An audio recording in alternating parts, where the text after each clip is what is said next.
Hi everyone, in this video I'll be showing you the ways to troubleshoot common printing and scanning issue with the HP Smart app.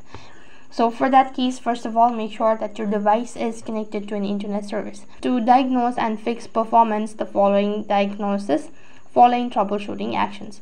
First thing, you can go and clear print jobs stuck in a queue, that is, resume any paused print job in the queue and resolve other print queue errors as well.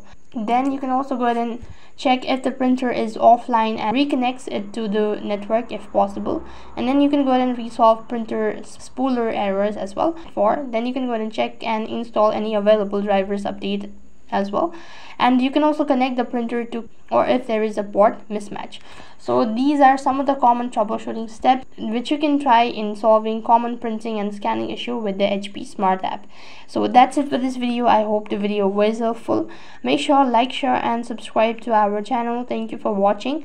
See you in the next video.